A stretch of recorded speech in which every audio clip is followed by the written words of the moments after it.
Cybersécurité épisode spécial. Je vous accompagne de Charlotte. Est-ce que tu peux te présenter?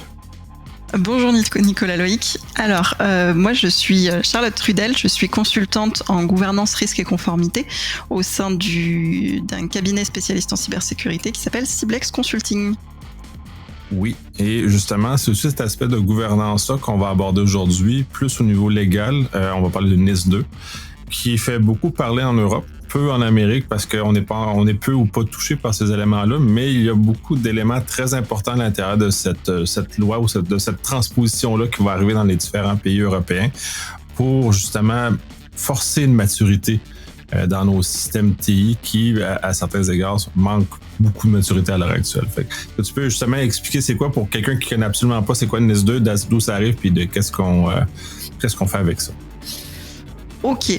Alors, NIS2, donc pour faire simple, c'est la suite ou au moins la continuité de la NIS 1. Donc jusque-là, voilà. C'est une directive européenne qui permet de protéger les entités critiques ou importantes de l'ensemble de nos services. Donc on a un contexte global, hein. Ça c'est pas qu'en Europe, c'est international. De plus en plus de cyberattaques, un système d'information toujours plus présent. Donc l'Europe a décidé de mettre une loi en place, donc une directive européenne que chaque pays européen doit transposer dans son droit. Ouais, ben c'est un peu la façon que les lois européennes fonctionnent. Pour nous ici, c'est un peu plus particulier. On n'a pas cette transposition-là, cette façon à deux paliers d'une adoption générale avec une adoption spécifique dans chacun des pays, dans les éléments. À la limite, c'est comme un traité, si on peut le voir là, de façon à ce qu'on est plus habitué ici de voir où il y a un accord qui doit ensuite voter au Parlement ou à l'Assemblée, ou tout dépendant comment la structure législative fonctionne. C'est ça. Oui, en effet, on est un petit peu sur les mêmes schémas que ce qui a été fait en 2018 côté RGPD, Réglementation Générale à la Protection des Données, qui a beaucoup fait parler de lui aussi, je pense, à l'international. Voilà, mais on est sur les mêmes schémas d'application, en effet, sur la NIS2. Ouais, ben le RGPD fait parler parce qu'il y a des applications extraterritoriales. De NIS2, on ne retrouve pas nécessairement cette application extraterritoriale, ou en tout cas au même sens qu'on peut l'avoir dans le RGPD qui a dérangé beaucoup de compagnies américaines notamment. Tout à fait. Oui, donc ça va concerner, NIS2 va quand même concerner 18 secteurs d'activité, donc découpés en entités essentielles et entités importantes. Mais ça ne va pas concerner que. Donc, quand on parle on va parler de cascading. C'est peut-être là que le reflet va se faire un petit peu sur le même principe que le RGPD. C'est-à-dire que tous ceux qui travaillent avec ces entités concernées devront être conformes à NIS2. L'objectif, c'est vraiment d'améliorer la résilience, la capacité de réaction aux incidents de l'ensemble de nos secteurs d'activité dits critiques qui permettent de faire fonctionner le pays. Oui, selon NIS2, quelles sont justement les infrastructures critiques qui sont visées par la réglementation? Et incidemment, tous les fournisseurs associés vont être touchés, mais qui sont la cible première de cette législation-là? Alors, en entité essentielle, on va retrouver des secteurs tels que l'énergie, le transport. On a les eaux potables qui étaient déjà concernés. Ces secteurs-là étaient déjà concernés par la NIS version 1. Mais il a été ajouté, par exemple, les eaux usées. On a pu avoir des retours, notamment sur la dernière organisation des Jeux Olympiques, où on a essayé justement d'impacter les réseaux d'eau usée de la région parisienne, par exemple en France, pour justement porter préjudice à des fonctionnements. Donc on a la santé, on a tout ce qui est justement servistique qui vont être concernés. L'espace a été ajouté puisque ça reste quand même quelque chose d'assez important pour les gouvernements. On a les administrations publiques, donc ça fait beaucoup de bruit, nous, en France, sur les parties collectivités, etc. Enfin, c'est un certain budget, coût à mettre en œuvre sur les mesures. Et il a été fait pour le secteur bancaire, parce que le secteur bancaire est concerné par la NIS2. On en parlera peut-être tout à l'heure, mais il a été fait un lex spécialiste pour le secteur bancaire. Donc le référentiel DORA, pour le coup, qui est juste un dérivé de NIS2 pour le secteur bancaire. Voilà ce qui a été fait. Donc ça, c'est les entités essentielles. On a un seuil après de nombre d'employés et de chiffre d'affaires qui est appliqué à ces structures. Seuil quand même qui augmente drastiquement les entreprises et les organismes concernés. En entité importante, on va retrouver les services postaux, la gestion des déchets, la fabrication, la recherche ou la transformation et distribution de denrées alimentaires. Voilà, on tourne à 18 secteurs. Si on prend le parallèle en France, la NIS 1 concernait à peu près sur les différents référentiels concernait à peu près 300 entreprises, 300 entités. La NIS 2 va en concerner jusqu'à 15 000. C'est beaucoup plus important. Puis comme tu mentionnes, ça crée beaucoup de bruit, surtout pour les administrations publiques. Surtout la façon que ça fonctionne en France. C'est sûr que ça va créer un électrochoc chez plusieurs de ceux-ci, parce que je pense qu'il y en a plusieurs qui étaient non prêts.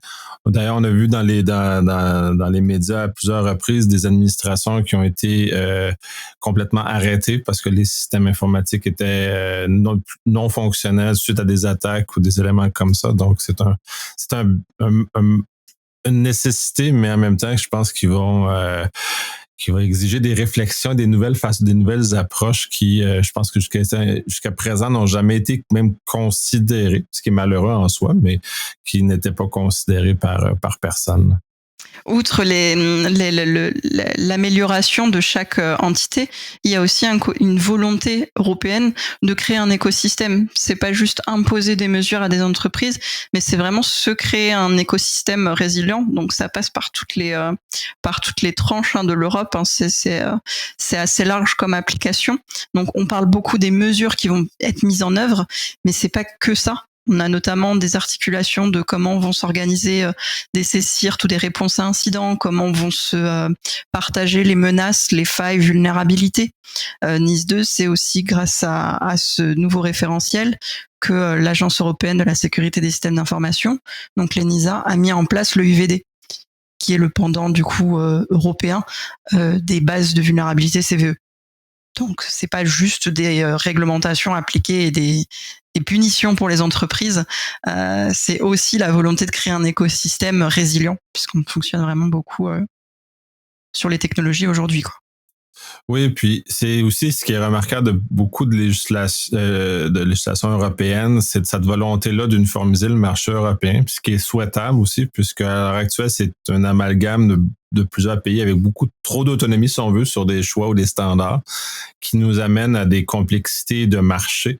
Ce que les Américains n'ont pas par ailleurs, c'est justement une des forces du marché américain, c'est la relative uniformité au niveau surtout des TI et SI qui sont faciles, prévisibles. Donc, de créer cette prévisibilité-là en Europe est souhaitable. Puis le gain va être énorme en termes de capacité réelle de résilience de l'ensemble du marché. Après ça, ben là, ça va être une période. Comme l'adolescence, ça va faire mal, ça va être inconfortable, les gens ne trouveront pas ça le fun. Mais de voir ces façons-là de s'organiser, je trouve ça d'un très bon œil. NIS 2, au-delà du fait que ça va arriver à mutualiser puis à uniformiser les choses, quelles sont les attentes, les règles qui sont là, qui justement dérangent énormément, puis qui pourtant, en tout cas, a priori, sont comme standard pour quelqu'un qui opère dans le domaine, il n'y a rien de surprenant, mais pourquoi tout le monde est surpris? Alors, c'est pas tant surpris que l'aspect, mine de rien, sanction, là où aujourd'hui, on était plus sur une base volontariste, on va dire, des entreprises de mettre en place un socle de cybersécurité. Demain, ça rentrera dans les textes et il y aura des sanctions applicables, des sanctions non négligeables. Donc, il y a cette problématique-là. Il y a aussi, mine de rien, même si c'est impulsé par une directive européenne, la problématique des transpositions dans les droits nationaux. Puisque du coup, d'un pays à l'autre, comme tu le disais tout à l'heure, on n'est pas forcément au même stade de maturité, donc pas forcément aux mêmes attentes, même si la directive européenne donne déjà des éléments de réponse sur ce qu'il faut vraiment mettre dans le texte. Potentiellement, d'un pays à l'autre, les moyens de conformité vont diverger. Et du coup, pour des entreprises européennes qui opèrent dans plusieurs pays, ça nous fait encore un millefeuille réglementaire à prendre en compte sur les aspects cyber, ce qui est déjà le cas. On a beaucoup de référentiels et beaucoup de pays qui peuvent se confronter sur des référentiels cyber déjà aujourd'hui. Donc nous en rajouter un, c'est vrai que ça fait peur à des entreprises. Et c'est surtout le fait de faire des choses peut-être juste pour la conformité, parce que on parle du C, de la GRC, gouvernance, risque et conformité, de faire un petit peu du papier pour du papier. On a quand même une crainte de lourdeur dans ce qui va être mis en place. Aujourd'hui, certains pays ont déjà transposé, pas tous. Mais voilà, la crainte est plus sur la lourdeur administrative, le papier, le millefeuille réglementaire à ajouter, et la prise en compte, encore une fois, d'éléments qui apportent une sanction et une punition non négligeable. Comme le RGPD avait son énorme bâton sur lequel il frappe justement pour amener les gens à se conformer à ce genre de choses-là. Peux-tu donner des exemples de mesures ou d'exigences qui sont décrites dans cette loi? Parce que je pense qu'elle est quand même assez précise dans les attentes quand ils sont mentionnés. Fait que c'est un peu aussi étonnant dans une loi d'être aussi précis. Donc, en effet, on a une directive qui est quand même très précise dans ce qui est demandé. Après, on est toujours sur des aspects de gouvernance, donc à la fois très précise et très flou, donc qui laisse quand même un champ de liberté pour l'application assez conséquent. Par contre, au fil de l'eau, donc l'ENISA nous donne aussi beaucoup d'éléments plus quantitatifs et qualitatifs, comme ce qui est un incident. C'est vraiment l'avoir décrit pour chaque entreprise, définie avec des seuils de l'incident, c'est tel prix et c'est tel impact, vous devez déclarer. Ça reste important pour les entreprises parce que ça évite l'interprétation de chacun sur ce qu'est un incident ou pas, c'est ce que je le considère ou pas, est-ce que je le déclare ou pas. Et encore une fois, ça permet de créer justement l'écosystème qui permet d'alerter aussi les autres entreprises. Donc on a des choses très précises qui sont clairement pas nouvelles en cybersécurité. On est basé sur que ce soit sur la directive ou que ce soit sur ce qui se dessine au niveau des transpositions nationales. On est beaucoup basé sur une ISO 27001, donc sur un standard international. Ce qui est plutôt chouette, ils nous ont pas réinventé la roue et rajouté plein d'éléments assez aberrants. Donc on a gros axe aussi sur la gestion des tiers, prestataires, fournisseurs, qui n'est encore une fois pas nouveau dans le panorama et qui reste important parce qu'il y a un risque de plus en plus conséquent. Nous, on le voit sur toutes les attaques qui peuvent se passer par la supply chain. Maintenant, c'est quand même beaucoup plus facile que passer par ces grosses entités déjà régulées, déjà contrôlées par les services ou quoi que ce soit. Donc on a à la fois des choses très précises et qui restent quand même de ce qui se dessine dans les interprétations assez interprétable tout de même et transposable un peu comme on le souhaite. Ouais, ben c'est inévitable aussi, surtout le considérant que l'univers des SI fondamentalement est laissé beaucoup à l'interprétation. Donc c'est plus difficile d'être trop normatif sur ce genre de choses-là. Puis pour l'avoir vu dans certains autres cas, peut-être pas dans un contexte législatif, mais dans un contexte privé, où il y a des ententes de services qui se font, vivent mal le vieillissement dans le temps parce que c'est trop précis. Donc, au bout de 3-4 ans, des fois, il y a des clauses qui deviennent désuètes de leur trop grande précision et puisque les technologies ont avancé, change un peu l'élément. La gestion des tiers, contrairement au RGPD, on a quand même un petit lien avec les tiers. Dans le contexte-là, le lien avec les tiers est énorme et c'est ça probablement qui fait le plus mal, en quelque sorte, ou qui est la plus grande douleur de cette application-là, puisque si je veux servir une compagnie ou une entité publique qui est couverte par le NIS2, je dois moi-même, même si j'ai pas la taille, même si j'ai pas m'y conformer aussi, et donc prouver ma conformité à ce genre de choses-là. Donc, ça va changer un peu la constellation d'applications qui était de façon, dans ce cas-ci, indirecte, qui est énorme par rapport à ce qui devait avoir lieu précédemment. C'est tout à fait la volonté de cette directive. C'est hormis du coup sécuriser ou faire monter en maturité l'écosystème des entités critiques.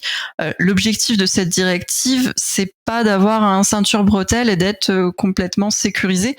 Par contre, c'est vraiment d'effacer le bruit ambiant et d'empêcher ce que j'appelle la technique du filet de pêche, c'est-à-dire le premier opportun venu d'obtenir accès à ces différentes entités. C'est vraiment tout le bruit ambiant qui déconcentre l'opportunisme, le ransomware, qui est déployable plus ou moins facilement dans toutes nos entités critiques.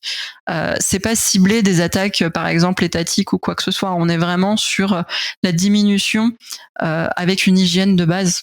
En fait, c'est ce que nous demande la directive. C'est une hygiène de base. Elle est pas tout à fait précise parce qu'elle prône aussi une approche par les risques. Et en couvrant 18 secteurs d'activité avec des tailles totalement variables, on peut en effet pas du tout se dire que de l'un à l'autre on va avoir les mêmes risques. Donc c'est pour ça qu'elle peut pas être non plus totalement précise. Et c'est ça aussi le jonglage des transpositions où faut pouvoir répondre à la fois à une pluralité de risques sans non plus avoir trop d'impact sur des plus petites structures. Parce qu'on commence quand même à 50 employés, donc bon, ça va vite. Surtout des petites des PME ou TPE qui n'ont généralement pas de personnes spécialisées ou dédiées pour la gestion des TI, donc on leur met une complexité dans laquelle ils ne vivaient pas précédemment. L'aspect de conformité par rapport à ça, parce que la loi s'applique, il y a des pénalités, des choses comme ça. Est-ce qu'on est dans un contexte de RGPD ou de pénalité sur défaillance et avec aucune vérification, ou on va aller sur un modèle plus SecNumCloud, c'est-à-dire qu'on doit faire valider notre conformité ou un peu des deux, je sais pas. C'est quoi la façon que ça va redescendre? Alors, sur la directive européenne, on n'a pas forcément de mot d'ordre entre guillemets donc sur la directive européenne. Sur la transposition française, on l'a pas encore effectivement dans les textes, donc bon, ce qui se dessine aujourd'hui, c'est on va pas avoir de certification conformité NIS 2. Aujourd'hui, c'est pas d'actualité, même si c'est aussi une demande, parce que ne serait-ce que pour vérifier que le prestataire est bien conforme à NIS 2, avoir le petit tampon, ça facilite un petit peu les choses pour les acheteurs. Donc, faut se le dire, hein, il y a aussi ces enjeux-là. Mais ce qui se dessine, c'est vraiment contrôle, un peu comme le RGPD, avec une autorité qui a la possibilité de vérifier la conformité, qui a la possibilité d'auditer la conformité, et des punitions, encore une fois comme le RGPD, où pris la main dans le sac, bon bah tant pis, mais voilà. Et sur les sanctions, on est vraiment sur les mêmes montants que le RGPD. Pour des entités essentielles, on est quand même à 10 millions d'euros, ou 2% du chiffre d'affaires annuel mondial total. Et pour des entités importantes, on est à 7 millions ou 1,4 du chiffre d'affaires. Donc ça, c'est vraiment le modèle RGPD-like des sanctions. Voilà. Mais ce qui se dessine, c'est vraiment un contrôle. Donc nous, en France, ce qui est à peu près sûr, c'est que ce sera l'ANSSI, l'Agence nationale de la sécurité des systèmes d'information, qui aura la tutelle de ce référentiel. Hormis, comme je disais tout à l'heure, la partie DORA et secteur bancaire, où là, ce sera les autorités bancaires, pour le coup. Ce sera plus l'ANSSI.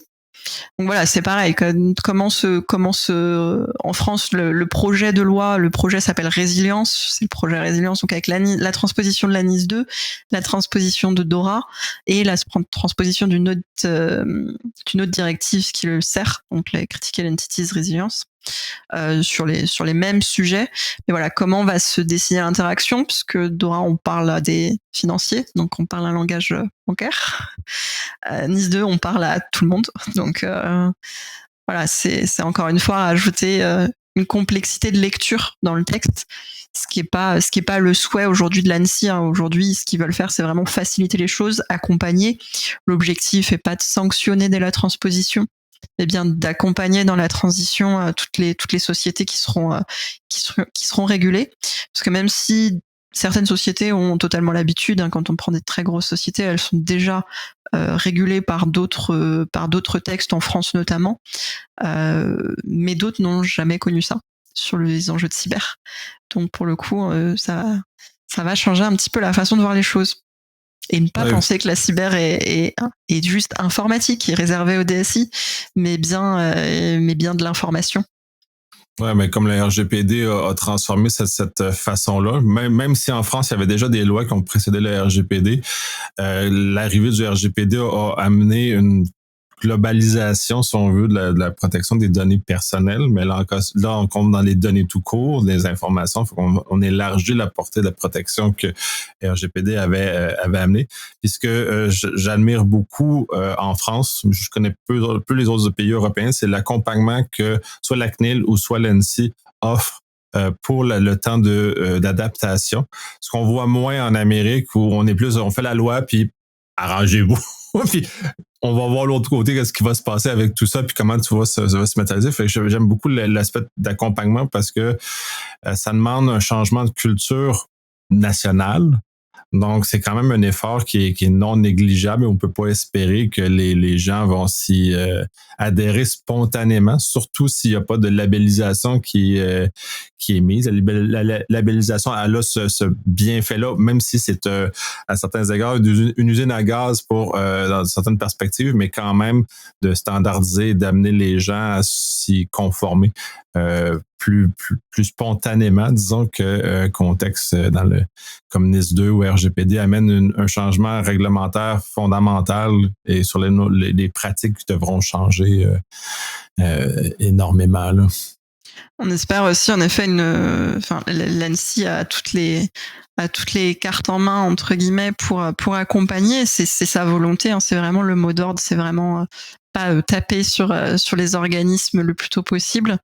Et c'est aussi parce que dans ce panorama-là, on a quand même beaucoup d'organismes publics. On parlait des collectivités tout à l'heure, mais il y a aussi tout ce qui va être milieu hospitalier. Comment accompagner ces sujets-là où la DSI, même si elle supporte beaucoup d'activités, parce qu'on a soit dans des contextes IT ou OT, c'est pas le cœur de métier. C'est pas le cœur de service. Donc, c'est vrai comment accompagner tous ces organismes qui sont beaucoup plus publics et concentrés sur d'autres vocations avec des budgets qui sont ce qu'ils sont aussi. Donc, l'ANSSI, en effet, apporte beaucoup d'éléments. Aujourd'hui, met en place des outils en France, même si tout n'est pas transposé, ils ont déjà mis en place des outils pour assurer sa conformité, pour faire le suivi, pour savoir si on est concerné ou non. Voilà, il y a une vraie volonté de tout prendre en compte sur les éléments. Et encore une fois, aujourd'hui, c'est leur document de travail, hein, parce que tout n'est pas passé dans le texte. Mais ce qu'ils ont décliné, c'est vraiment une hygiène de base que malheureusement chaque entreprise devrait avoir pour éviter. Enfin, le DG de l'ANSSI, sa façon de voir les choses, c'est pas si vous allez vous faire attaquer, mais bien quand est-ce que vous allez vous faire attaquer. La NIS2 dit tout dans ses titres. L'objectif, c'est vraiment la résilience. C'est comment est-ce qu'on se relève de l'attaque. C'est pas de l'éviter parce que ça n'existe plus. Voilà. C'est par contre comment est-ce qu'on continue malgré tout avec une cyberattaque, avec inclure vraiment la cyberattaque dans la gestion de crise, que ce soit vraiment ancré dans la culture. Absolument, mais c'est ça la beauté de la résilience, c'est de comment un incident se gère par lui-même et non de préparer. En tout cas, bref, c'est une approche dans laquelle je suis très favorable, qui est plus porteuse donc, pour les entreprises, pour les administrations publiques. Est-ce qu'il y a une volonté, puis là on parle plus des administrations publiques probablement, de mutualiser ces efforts-là, parce qu'on parlait de petites communautés, beaucoup de choses, puis il y en a énormément en France, des petites communautés qui existent. Donc, ces groupes-là qui sont généralement manque d'argent, manque de personnel, manque de compétences aussi, parce que c'est pas dans leur cœur de métier. Est-ce qu'il y a une volonté nationale d'aider ces petites communautés-là à émerger ou à se mutualiser des efforts entre elles ou d'un point de vue national, parce qu'en France, c'est très, très centralisé, d'avoir des entités, notamment comme l'ANSSI, qui vont déployer un SOC pour l'ensemble de collectivités ou des éléments comme ça qui sont prévus, ou c'est encore embryonnaire comme réflexion? Aujourd'hui, donc, l'État indique que les mesures à mettre en œuvre ne seront pas portées par l'État. À chaque fois, le coût est à la charge des entreprises. Donc voilà. Sur les collectivités, etc., on sait pas encore comment ça va se dessiner. Parce que là, on travaille surtout dur à la transposition, puisque elle a pris quelques mois maintenant de retard. On n'est pas encore à l'année, mais voilà, on a pris beaucoup de retard sur la transposition en droit français, donc c'est surtout la première concentration. Après, en effet, Aujourd'hui, on ne sait pas du tout comment ça va se dessiner sur ces éléments-là. Pour avoir rencontré un certain nombre de collectivités, je pense qu'ils en appellent en effet à se rassembler, ce qu'ils font déjà sur d'autres sujets. Donc, ils essayent de mutualiser, même sur des secteurs plus privés. Ils essayent via les syndicats, via pas mal de groupements, de rationaliser un petit peu les éléments.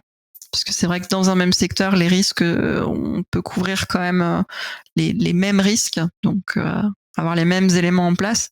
Donc, c'est une volonté qu'on voit dans l'écosystème au global, en effet, sur des appels d'offres, sur ce genre de choses, de rationaliser un petit peu tout ce qui est coût sur les sujets de cybersécurité, ou au moins d'avoir des catalogues de services à disposition pour pouvoir répondre. Mais aujourd'hui,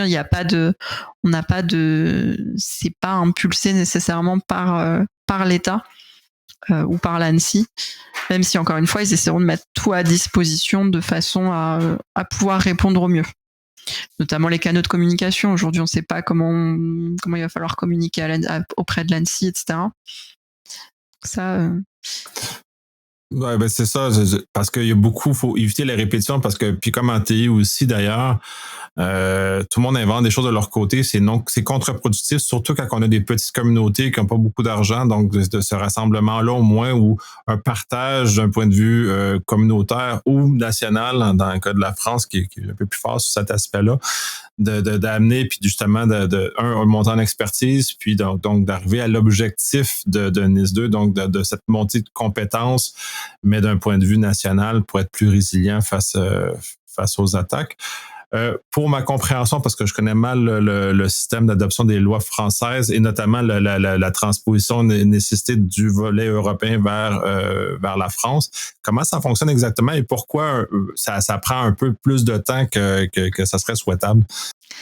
Alors, donc la directive européenne a été transposée. Alors, la directive européenne a vu le jour. La proposition était en juillet 2020, donc au niveau de l'Europe. Elle est passée au journal officiel de l'Union européenne. Elle a été publiée le 27 décembre 2022, avec une obligation pour les États membres de transposer au 18 octobre 2024. Voilà. Beaucoup de pays n'ont pas encore transposé, on n'est pas les seuls et uniques derniers. Voilà. En France, au vu du contexte du gouvernement, début d'année, etc., on avait plus de budget à voter que de transposition nationale, malheureusement. Ce qui fait que ça a pris un peu de retard. C'est passé courant mars au Sénat. Donc ça a été adopté par le Sénat courant mars. Et donc là, c'est normalement, alors je vous parle en cours au niveau de l'Assemblée nationale. Sachant que pour l'instant on n'a pas de mesures opérationnelles. C'est vraiment le texte de loi qui est pas forcément précis sur les applications. Ce qui se profile, c'est plutôt plusieurs décrets par la suite pour mettre en application vraiment des mesures opérationnelles. Pour descendre sur le terrain. Probablement, ça va se faire j'ose espérer dans les prochains mois, cette application-là, même si les gens s'y préparent déjà, les compagnies s'y préparent déjà, parce que c'est inévitable que cet élément-là va arriver, puis il n'y aura pas de surprise, comme tu mentionnais. On parle beaucoup, jusqu'à présent, des entités plus européennes ou françaises qui vont être affectées par ça. L'éléphant dans la pièce, c'est qu'il y a beaucoup de compagnies américaines qui sont présentes en Europe, qui doivent aussi s'y conformer, comme ils doivent se conformer au RGPD.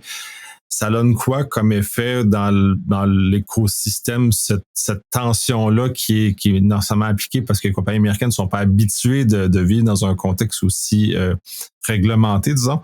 Ça doit amener des conversations intéressantes au niveau de ce que ça peut apporter comme amélioration. Comme je disais tout à l'heure, le NIS2 et ses mesures pour l'instant, on est sur quelque chose pour supprimer le bruit ambiant, ce qui fait que les mesures à mettre en œuvre pour des très grosses structures sont plutôt normalement déjà en place, déjà dans les mœurs. On est vraiment sur une très très grosse ressemblance avec une ISO 27001, donc des standards pas méconnus, des ressources à prendre en compte non méconnues non plus. Et aujourd'hui, encore une fois, la seule crainte est comment on fait on espère à l'usage des sortes de mapping entre ces différents référentiels, que ce soit du NIST, du NIS ou de l'ISO, on espère avoir quand même des semblants de conformité équivalente pour pas avoir à faire de la conformité pour de la conformité et donc tout rédiger, tout voilà. Donc ça, sur le côté NIST, on est plutôt sur le côté NIS 2 pour le coup. Les engagements de conformité répondent avec un SMSI en grande partie. C'est juste, comme je disais, les incidents qui sont à prendre en compte différemment, mais sinon on est quand même sur un bruit ambiant où on répond. Beaucoup plus d'entreprises s'orientent vers justement la mise en place d'un SMSI vraiment certifié pour au moins avoir des billes et prouver leur conformité et la prise en compte des enjeux cyber. Pour pouvoir le prouver à l'extérieur. Donc on a beaucoup d'entreprises qui s'orientent vers ces sujets-là de plus en plus, puisque ça devient clairement un enjeu business. Et c'est le souhait et la volonté, encore une fois, c'est de faire rayonner et d'apporter une hygiène à tout le monde, entre guillemets. Donc aujourd'hui, c'est vraiment, encore une fois, la crainte du millefeuille réglementaire et de la conformité pour la conformité qui fait un peu qui laisse qui apporte quelques confrontations au niveau de grosses entités internationales. Voilà, aujourd'hui, c'est vraiment leur difficulté de millefeuille et de devoir encore cocher des cases ou réécrire des papiers pour répondre. Mais au même titre que j'ai pu trouver l'ISO intelligente, je pense que la NIS 2 couvre elle est proportionnelle. Donc l'objectif est pas d'avoir la même structure, c'est vraiment par rapport au risque. Du coup, je pense que si c'est présenté intelligemment, on fait pas de la conformité pour de la conformité, mais bien pour monter en maturité et pour faire de la gouvernance, pour vraiment appliquer de la gouvernance cybersécurité, pour vraiment prendre en compte les risques dans l'utilisation de son système d'information.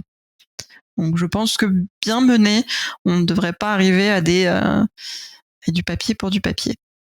Ouais, ben c'est l'objectif de la loi, c'est d'arriver justement à augmenter la maturité globale, donc par l'hygiène de base, d'arriver à ces éléments-là, parce que clairement, il n'y a personne qui est capable, même si ça fait longtemps qu'on en parle de l'hygiène de base ou les 10 éléments standards, tout ça, puis à ce jour, ça n'est pas appliqué ou c'est très peu appliqué, ou c'est vite oublié, ou on le fait plus. Donc, c'est d'amener cette façon, je trouve ça très intéressant. On a fait un bon tour de la loi, comment ça fonctionne. Est-ce qu'il y a des éléments qu'on n'a pas couvert que tu aimerais aborder? On peut balayer rapidement les mesures qui vont être qui sont dans le viseur à aujourd'hui, et surtout les gros sujets. Comme je le disais, on est sur un chemin long et sinueux, mais pas anodin. On a des mesures comme l'inventaire des actifs. On retourne sur quand je disais hygiène de base, c'est des basico-basiques. Tu disais également que, en effet, tous n'appliquent pas une hygiène de base, mais c'est surtout qu'ils ne l'appliquent pas partout. Que souvent on n'a pas identifié le petit trou dans la raquette. Donc tout ce qui est revue et supervision sont des points importants. On va prendre en compte aussi la gestion des ressources humaines, par exemple. Donc on est sur quelque chose de très transverse qui ne doit pas être porté que par la DSI. On est vraiment sur de la gouvernance. Un autre point un peu différenciant de la NIS 1 par rapport à la NIS 2, la NIS 1 imposait du coup réglementer des secteurs, elle les réglementait que sur des systèmes d'information dits critiques. Donc une entreprise critique pouvait se voir réglementer juste sur son système d'information de distribution d'électricité par exemple. Tandis que la NIS 2, c'est tout le système d'information, à part si on peut prouver d'une exclusion entre chaque système critique. Et là, pour le coup, ça change beaucoup le paradigme. Là, on faisait de la conformité vraiment juste sur un système d'information, on lui mettait un périmètre plus ou moins réel sur cette conformité. Là, c'est vraiment l'ensemble de l'entité qui sera régulée, à part s'il peut prouver que son système critique est vraiment isolé. Ce qui aujourd'hui est plutôt rare. Et encore une fois, l'objectif est toujours la résilience, donc la réaction aux incidents, la reprise d'activité, la continuité. On est vraiment sur des points importants du texte. Ouais, c'est très intéressant. C'est une belle façon de conclure sur ce sujet-là. Merci énormément de ce partage-là. Moi, ça m'a énormément éclairé sur ce que c'est. Puis j'espère que ça va justement amener la bonne nouvelle au plus grand nombre, justement, pour qu'on avance tous ensemble vers ce type d'hygiène de base minimale qui, malheureusement, doit être importé par des textes réglementaires, mais qui, malgré tout, c'est l'humain étant ce qu'il est. Je pense que c'est le chemin à obtenir pour, collectivement, qu'on se retrouve face à une situation plus positive. Pour tout le monde. Oui. Merci beaucoup. Merci, Nicolas Loïc.